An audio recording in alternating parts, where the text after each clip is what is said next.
इस दास ने 17 फरवरी 1988 में परमात्मा की शरण मिली थी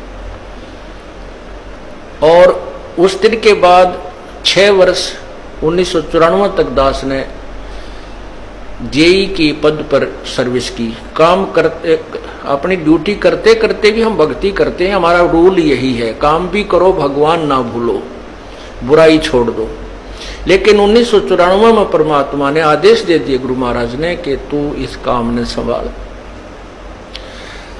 अब गुरु की आज्ञा का अवहेलन करना भगत का काम नहीं होता। जो गुरु वचन पर डट गए कट गए फंद 84 के। भाई जो गुरु वचन पर डट गए कट गए फंद 84 के।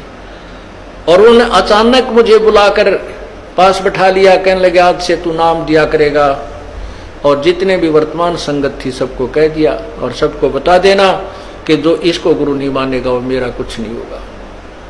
मेरे पसीने आ गए कि मैं तो 2 कौड़ी का जीव, एक मजदूर आदमी, और परमात्मा ये इतना बड़ी जो है ना, इतना बड़ा जिम्मेवारी का काम। और उनके पुराने पुराने भक्त निरे थे, लाल कपड़े पहन कर बाबा जी भी बन रहे थे, उनके साथ रहा करते। उनको सबको निकाल दिया था उनकी त्रुटियां देख जाकर। हमने नहीं पता था कि हो रहा है क्या इनका मालिक का उद्देश्य है। जब वो 104-5 साल की उम्र थी उस महापुरुष की, हमारे पूज्य गुरुदेव की, और कहा मैं तेरे साथ रहूंगा। और तीसरा शब्द एक दिन कहा था कि रामपाल तेरे सब बराबर इस संसार में संत नहीं होगा, पूरे विश्व में तेरे बराबर संत नहीं होगा। अब इस दास का और संत का के मेल था। हम तो भगत थे, दास थे, भगवान की भक्ति करते थे, अपनी नौकरी भी करते थे, बच्चे भी पालते थे। अब कहते हैं साध वचन पलटे नहीं, चाहे पलट जावा ब्रह्मंड, उनका वचन नहीं पलट सकता। उन्हें जो कह दिया सो कह दिया। तो वही ये फल गया। नहीं हमारी तो घर के ना सुने थे, शुरू में अकेला नाम ले रहा था। बालक भी तो बालक छोटे थे, वो तो घर जैसे कहूँ था मान जाते, उनकी माँ नहीं माने, फिर मेरे माता पिता नहीं माने।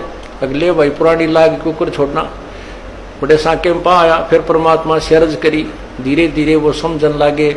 ना सुनते तो भी बोले जानता बावड़े की तरह। तो धीरे क्यों कान न कैसे बंद करेंगे वहां बैठे हुए। तो ये ऐसा निर्मल ज्ञान है, एक बार अंदर का सुबह कैसी सिरंजा जानते काम करेगी दवाई। तो धीरे धीरे कान के माध्यम से ये दवाई भेजी जाती है। और आज देख लो रंग ला दिया परमात्मा ने। उस परम पिता पूज्य गुरुदेव जी की शब्द शक्ति से सब काम चल रहा है।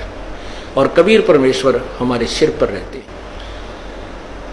तो परमात्मा उस दिन के बाद सन 1995 में इतने 21 साल के बाद इतने पाठ हम घर घर पाठ किया करते थे। 3 दिन पाठ करते थे और एक दिन पहले जाना पड़ता था। ये दास स्वयं सेवा करता था, घर घर जाके उनके सब जहां हमने पाठ करने का स्थान देखना होता था उसकी सफाई करते थे। कईयों का देख का कमरा होता बड़ा सा, उसी में पाठ भी करना, उसी में खाना भी बनाना, उसी में खाना भी उसी में, सोना भी उसी में। तो उस ढंग से अपनी सेटिंग कर लेते हम, इतनी जगह में पाठ कर लेंगे। तो मेरा जाना अति आवश्यक था उस समय, क्योंकि स्टार्ट था भक्ति का और स्टार्ट था इस 500 यज्ञ करने का। किसी को नहीं मालूम था, बच्चे थे सहयोग देने लगे। और धीरे धीरे फिर वो क्या हुआ कि इतने पाठ हो गए कि मुझे नौकरी, पहले तो क्या करता था, शुक्रवार को पाठ प्रारंभ किया, शुक्र शनि ड्यूटी करके सामने चले जाते बृहस्पतिवार को, शुक्रवार को रात में तैयारी करते, शुक्रवार को शनिवार को अब पाठ प्रारंभ करके अपनी नौकरी पर चला जाता, फिर शाम ना आ लेता, शनिवार इतवार की छुट्टी हो जाती। काम चल रहा था वो हफ्ते हफ्ते में हुए, फिर होने लगे डेली। अब अफसर भी दुखी और मैं भी दुखी, तो फिर उस दिन रिजाइन कर दिया परमात्मा के नाम पर। 18 साल की नौकरी होगी थी मेरी। हालांकि कुछ और भी हमारे साथी कह रहे थे भाई अभी 2 साल और डट जाओ आपकी पेंशन बन जाएगी। वाह भैया पेंशन तो करा कितनी बार होगी, जो पेंशन ई बनेगी ना या कद्दे नहीं बनी थी या असंख्य जन्मों की पेंशन बन जाएगी। तो वो तो इस बात को नहीं समझे थे, उन्होंने तो मुझे मूर्ख ही समझा।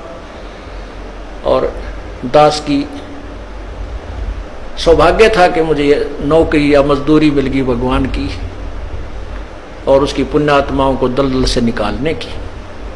कहते आत्म प्राण उद्धार ही ऐसा धर्म नहीं, और धर्म तो और भी है, दान करते हैं, भूखों को भोजन देते हैं, ऐसा है कि सहाय करते हैं, लेकिन जो आत्म प्राण उद्धारी ऐसा धर्म नहीं। और धर्म तो ये भी है जो गौशाला बना रखी है, धर्म वो भी है जो चिड़िया ऊपर चुग्गा डाल देते हो पशु पक्षियों को, वो भी विकलांगों के जो ऑपरेशन वगैरह कराए जा रहे हैं वो भी धर्म है, अनाथ आश्रम है वो भी धर्म है। लेकिन जो आज गऊ हैं उनकी सेवा कर रहे हैं, अच्छी है, क्योंकि कोई भी प्राणी है, चाहे भैंस है, पशु है, कोई किसी प्रकार का, सबकी सेवा हमने इसी दृष्टिकोण से करनी चाहिए, क्योंकि सब में एक जैसा जीव, वो भी धर्म है। लेकिन अब तो वो आज वो गाय है, आज कोई भैंस है, और जन्म होने के बाद फिर वो सूअर की जूनी में जा सकती है, उस बीमारी तो कौन छुटाएगा उसको। तो ये ज्ञान, ये भक्ति, ये आत्मा इस जीव को उद्धार करेगी। वो फिर 84 लाख योनियों में नहीं जाएगा, या तो मनुष्य शरीर होगा, नहीं सतलोक चला जाएगा। तो कहते हैं आत्म प्राण उद्धारी ऐसा धर्म नहीं। और तो इस दास को ये आत्म प्राण यानी जीव आत्मा के उद्धार की मजदूरी मिल गई, और सहर्ष शुक्र मनाता हूं प्रभु आपने कैसे दया करी 2 कौड़ी के जीव पर। और ऐसे निर्मल भगवान की महिमा, ओए होए होए, जिसके नाम लेते हैं रूंग रूंग खड़े हो जाते हैं। उसके बाद परमात्मा की ऐसी महिमा हुई, अब मुझे इतनी खुशी होती है। कैसा निर्मल समाज तैयार हो रहा है, बीड़ी शराब मांस तंबाकू उसको देखकर भी राजी नहीं है। अब ये पुण्यात्मा दोनों हाथों दान करते हैं, और हम पहले लूटन पर लगे रहा करते थे, पाप बढ़ाते थे, ये माया साथ नहीं जानी थी कि इतना नरक इकट्ठा कर रहे थे। और परमात्मा क्या कहते हैं, सतगुरु के सिजदा करूं कर्म छुटाए कोटि, और जो ऐसे सतगुरु की निंदा करे फिर जम तोड़ेंगे होठ। अब जो लोग बिना देखे सोचे समझे और भक्तों की संतों की बुराई करते हैं, अब क्या बताते हैं कि सतगुरु के सिजदा करो जिसने कर्म छुटाए कोट, करोड़ों पाप कर्मों से हटाकर और पुण्य कर्मों पर लगा दिया। कितने पाप कर्म बचा दिए हमारे। और जैसे ऐसे सतगुरु की जो निंदा करते हैं, कहते हैं उनके जम तोड़ेंगे होठ, यम के दूत उनके इसे लठ मारेंगे, चाहे कितने लागो, मुंह पे होठा पे। होठ इसलिए कहा कि इस पर ज्यादा दर्द होया करे, सोई भी बुढ़ी आया करे। तो कहते हैं वो जम तोड़ेंगे होठ जो बकवाद किया करते थे, संतों की निंदा करते थे। नित्यानंद जी महाराज ने यहां तक कहा है, भाई तू ना मानता ना, ठीक है अपना और काम कर ले, और कुछ कह सुन ले, पर संत की निंदा मत करिए, ये तेरे लिए बहुत जबरदस्त पाप बन जाएगा।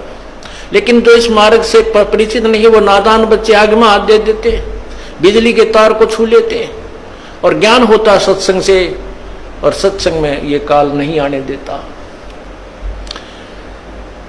तो उस दिन के बाद परमात्मा की ऐसी रजा हुई कि बाग लाग गया भगवान का। और यही प्रार्थना करता रहा, परमात्मा तेरे बच्चे तुझे समझे पहचाने, दास को ये नौकरी दी है, इसमें सफल भी आप ही करोगे।